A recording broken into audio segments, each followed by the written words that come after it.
उसकी वास्तविकता को देखोगे। आज भी उसने कहा मैं अपनी आत्मा देता हूं, जिसे मैं पवित्र आत्मा कहता हूं, उसकी वास्तविकता तब देखोगे जब आप उसके वचनों में हो जाओगे। उसका वचन प्रमाणित करेगा पवित्र आत्मा की वास्तविकता को। उसका वचन मतलब पिता का वचन, मतलब यीशु का वचन प्रमाणित करेगा पवित्र आत्मा को वास्तविक कार्य के लिए। आमीन, ऊंची आवाज में हालेलुया, थैंक यू जीसस। पहली वास्तविकता यूहन्ना 14 अध्याय 23 पद। देखो ध्यान से, देखो ध्यान से, देखो ध्यान से। जब आप इसे मनन करोगे, जब आप इसे समझने का प्रयास करोगे, आप उच्च श्रेणी में पहुंचाए जाने वाले हो। आमीन बोलो। मैं कह रहा हूं, मैं सुनो, परमेश्वर बोल रहा है कि जिसने मेरी बातें सुनी हैं उसने उस वास्तविकता को अपने अंदर ले लिया है। वो चीजें आपको ऊंचा उठाने वाली हैं। ऊंची आवाज में आमीन कहो। वो एक वास्तविकता थी। लोग यीशु के साथ चले तो उनके पेट खाली नहीं हुए। जब वो यीशु की बातें सुने तो वो चंगे क्या नहीं हुए, हो गए। उन्होंने वास्तविकता को देखा क्योंकि वो यीशु के साथ चले, वो यीशु के साथ रहे, वो यीशु की बात माने, इसलिए उनके कान खुल गए, उनकी आंखें खुल गईं और उन्होंने यीशु से प्रेम किया। इसलिए वो नहीं मरे, फिर से जिंदा कर दिए गए, जैसे लाजर। आप वचनों की समझ में आ जाओ। हाथों को उठा के बोलो वचनों की समझ। आमीन बोलो हालेलुया। ध्यान से सुनो। पहला वास्तविकता, कोई मुझसे प्रेम करे, और दूसरी वास्तविकता है कि कोई मेरे वचन को माने। उसका प्रगटीकरण 22 में सवाल किया गया। 23 पद में, यूहन्ना 14 का 22 में सवाल किया गया और 23 पद में यीशु ने उत्तर दिया। उसने कहा कि मैं अपने आप को किस घर में प्रकट करूंगा, मैं अपने आप को किस व्यक्ति के अंदर प्रकट करूंगा, ये चीजें आपको दिखा रहा है। यह एक बहुत बड़ा विषय है। उसने कहा मैं यीशु से प्रेम करता हूं, पर उसने गलत चीजों को लोगों को दिया, गलत संग्रह को दिया। यह एक संग्रह है, वास्तविक संग्रह। आपने लोगों को सिखाया, पर आपने अपनी इच्छाओं के अनुसार, या मैं कहूंगा आपने अपनी शारीरिक इच्छाओं के अनुसार उन्हें सिखाया। वो चीजें वास्तविक नहीं बनेंगी। वो चीजें आपकी लालसा कही जाएंगी और 4 दिनों के बाद आप नीचे गिर जाओगे। सुनो हमारी बातों को। पहली चीज देखो, आप उससे प्रेम रखो, यह पहली वास्तविकता है। दूसरा, उसके वचन को मानो। तीसरा, कहता है मेरा पिता उससे प्रेम करेगा। चौथा, मैं उसके पास आऊंगा। पांचवा, मैं उसके साथ रहूंगा। 5। पहली चीज, यीशु से प्रेम करो। प्रेम जो सारी बातों से ऊंची है। प्रेम, इसमें संसार की कोई भी चीजें नहीं है। प्रेम, यीशु के प्रेम में आप संसार की बातों को नहीं ला सकते।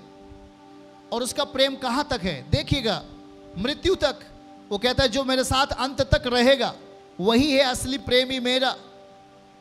वही है जो मुझसे प्रेम करता है, और वो भी वो अनंत काल तक कभी नाश नहीं होगा। और कहता है कि वो मेरे वचनों को मानेगा। जो उसके वचन को मानेगा, मतलब उसका वचन आत्मा है, और जो पवित्र आत्मा को प्रूफ करेगा, पवित्र आत्मा को प्रमाणित करेगा, पवित्र आत्मा को वो वचन संपूर्णता में, परिपूर्णता में और वास्तविकता के रूप में आपके घरों में प्रकट करेगा। आप कुछ भी बगैर वचन के नहीं कर सकते। एक व्यक्ति ने कहा, उस व्यक्ति का नाम क्या है, जॉर्ज मूलर। उसने कहा कि जब कोई व्यक्ति वचन को नहीं पढ़ता है, तब उसके जीवन की हर बातें, वो चाहे प्रार्थना की बातें हों और परमेश्वर में बढ़ने की बातें हों, सारी चीजें नष्ट कर दी जाती हैं। वो खत्म हो जाता है, वो कमजोर हो जाता है। देखो इस बात को, पहली बात इस बात को हम समझें। हमने कई बार इन चीजों को पढ़ा, पर यीशु इस बात को क्यों आपको समझाने का प्रयास कर रहे हैं। फिर से आइए देखिए। उसने कहा मैं अपने आप को प्रकट करूंगा उन जगहों पर जहां पर लोग मुझसे सच्चाई में, वास्तविकता में प्रेम करने वाले होंगे। मैं अपने आप को प्रकट करूंगा और उसका प्रकट करना केवल एक दिन के लिए नहीं, अगर आपने उसे सच्चाई के साथ उसके साथ बने रहे तो वो प्रकट करेगा लंबे समय तक, लंबे समय तक। और यही तो है पवित्र आत्मा का माहौल, यही तो है पवित्र आत्मा का घर।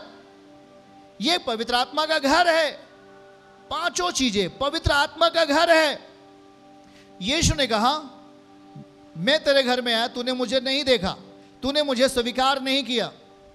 यीशु चला गया, वास्तविक शरीर में रहकर लोगों को छुआ, वे चंगे कर दिए गए, दुष्टात्माओं को निकाला, बीमारों को चंगा किया, मरे हुओं को जिलाया। एक वास्तविक था वो शरीर में, पर वो गया और अब उसने अपनी वास्तविकता, जो अनसीन वास्तविकता है, जो न दिखने वाली वास्तविकता है, वो है पवित्र आत्मा, जो हर एक व्यक्ति के अंदर, जो प्रार्थना कर रहे थे प्रेरितों अध्याय 2 में, जो प्रार्थना कर रहे थे योवेल अध्याय 2 में, जो प्रार्थना कर रहे थे प्रेरितों अध्याय 4 में, वो प्रार्थना कर रहे थे। अनसीन, न दिखने वाली वास्तविकता उनके जीवनों में आ गई और दिखने वाले काम होने लगे। वहां पे लिखा है, पृथ्वी हिल गई, जमीन हिल गया, लोग आत्मा से भर गए।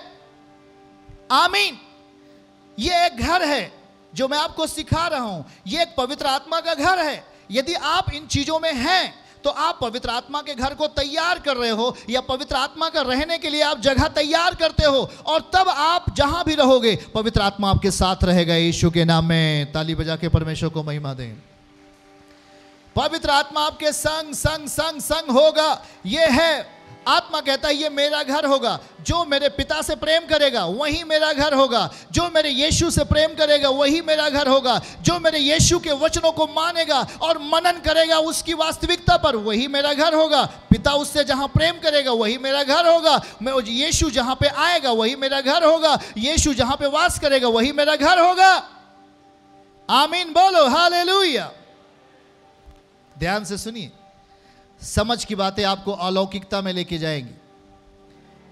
परमेश्वर के प्रिय लोगों, ये जो पवित्र आत्मा है वो आपका सहायक है। आमीन बोलिए। पवित्र आत्मा हमारा सहायक है और ये वचन की वास्तविकता उसका घर है। जब आप वचनों को पूरा करते हो, वही स्थान है जहां पर पवित्र आत्मा अपना काम को दिखाएंगे।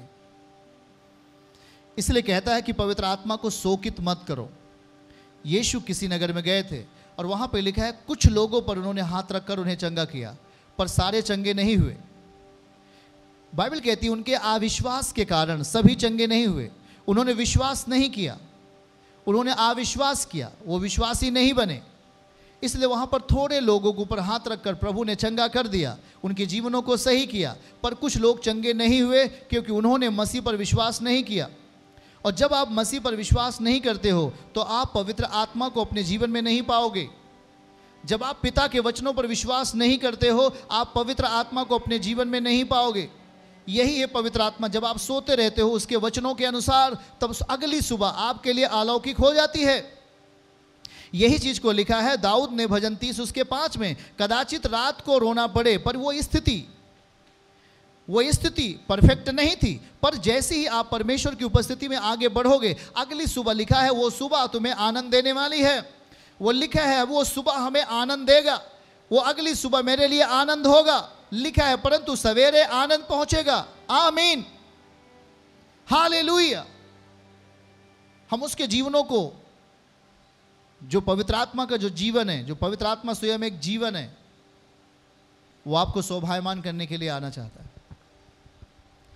पर उसके साथ शारीरिक दशाओं को नहीं मिलने दें। उसके साथ शारीरिक मनोदशा नहीं होनी चाहिए। शारीरिक काम मतलब संसार के कार्य। आप मसीह को तो जानते हो, आप कहते हो कि मैं विश्वास करता हूं मसीह के ऊपर, पर आपको जहां नहीं जाना चाहिए आप उन जगहों पे जाकर अपने आप को दिखाते हो, या आपको जो कुछ काम नहीं करना चाहिए आप उन गलत चीज़ों को आप करते हो। देखो, जो चीज़ें आप करोगे वो चीज़ें आपके जीवन में होने लगेंगी। इसलिए अगर आप एक मसीही हैं तो आपको मसीह को वास्तविक बनाना पड़ेगा अपने जीवन में। तो आप कितनी भी बड़ी बीमारी क्यों ना हो, बाइबल कहती है जब आप वचनों को पढ़ो, बैतसैदा का कुंड, वहाँ लिखा है यीशु ने कहा कुछ भी बीमारियां हैं पिता कहता है कोई भी बीमारी वाला व्यक्ति अगर उसमें कूदेगा पहले तो वो चंगा हो जाएगा। मतलब ये कि परमेश्वर के लिए कुछ भी चीजें कठिन नहीं है, वो सारी बीमारियों का हल कर सकता है। आमीन बोलो। वो सारी समस्याओं को दूर कर सकता है, सारे दुर्बलताओं को दूर कर सकता है, सारी चीजों को खत्म कर सकता है जो आपको धोखा दे रही हैं। उसने कहा कि जो कूदता है, जो पानी को हिलते ही जैसे जो कूदे, वो चाहे जिस बीमारी में होगा वो चंगा हो जाएगा। मतलब उसके लिए कोई काम कठिन नहीं है। वो चीजें वहां पर वास्तविक हो जाती थी, वो चीजें वहां पर सही हो जाती थी। जो पहले उस पानी को छू लेता था, उसमें कूद जाता था, उसमें छलांग लगा लेता था। प्रभु जो हमें समझाने का प्रयास कर रहे हैं उसे समझें। हमारे लिए जो सहायक आया वो अब आपके भीतर रहना चाहता है। यीशु शारीरिक देह में आए, वास्तविक शारीरिक देह में। आप उनको देख रहे थे, आप उनको सुन रहे थे, आप उनके साथ चले, आप उनके साथ खाना खाया, पर उसने कहा कि मैं अब जाता हूं। देखो एक पद को हमारे साथ पढ़ो। हालेलुया। हमारे साथ उस पद को देखिएगा। फिर से हम इस बात को देखें। यूहन्ना 16 अध्याय का 14 पद। देखो मैं इस बात को क्यों सिखा रहा हूं आपको। वो मेरी महिमा करेगा, वो मेरी महिमा करेगा, वो मेरी महिमा करेगा। मतलब पवित्र आत्मा पिता की महिमा करेगा, यीशु की महिमा करेगा। और पवित्र आत्मा जहां होगा, जिसके भीतर होगा, वो किसकी महिमा करेगा? उस पिता की,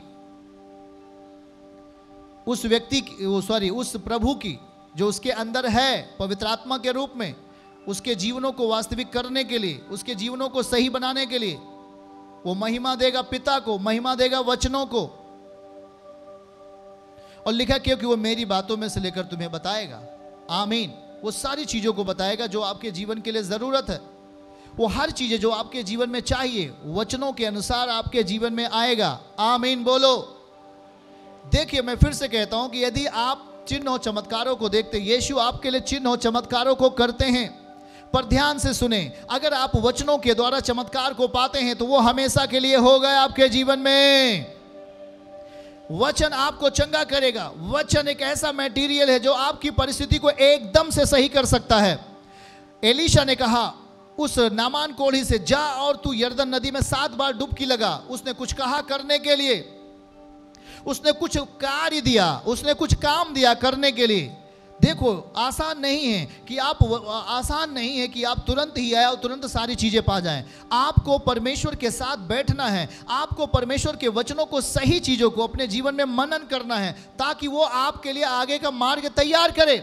उसने वो चाहता, एलीशा उसे तुरंत दुआ करता, वो ठीक हो जाता, पर एलीशा उस घर से बाहर भी नहीं निकला। उसने कहा जा और यर्द उसे बोल दे। उसने अपने सेवक से कहा, गेहजी से, कि जा उसे कह दे नामान को जाकर के यरदन नदी में डुबकी लगाए और वो चंगा हो जाएगा। और वो जाता है और 7 बार डुबकी लगा देता है और 7वीं बार वो पूरी तरीके से चंगा हो जाता है। आमीन। मतलब उसने वचनों को पूरा किया, इसलिए वो पूरी रीत से ठीक हो गया और फिर से उसके ऊपर बीमारी नहीं आई। इसलिए आपको जरूरत है परमेश्वर के वचनों को आपके जीवन में जाना। उसने दूसरी चीजों को देखो, दूसरी चीजों को यूहन्ना 14:23 में क्या लिखा है? पहला लिखा कि तुम मुझसे प्रेम कर, और दूसरा शब्दों को लिखा मेरे वचनों को मान। देखो, प्रेम करो, वचनों को मान, वचनों को मान और प्रेम रख, तब पिता हमसे प्रेम करेगा। मतलब पिता आपसे प्रेम करेगा और वो आपके पास आएगा और आपके साथ रहेगा। यह समय होगा आपके लिए अलौकिक। बोलो, ये समय मेरे लिए अलौकिक होगा, अद्भुत होगा मेरे लिए। आमीन, हालेलुया। ये आपके लिए अलौकिक हो जाएगा यीशु के नाम में। देखो ध्यान से सुने, वो 5 बातों को आपसे कहा और कहा कि मैं तुझे शोभायमान करना चाहता हूं।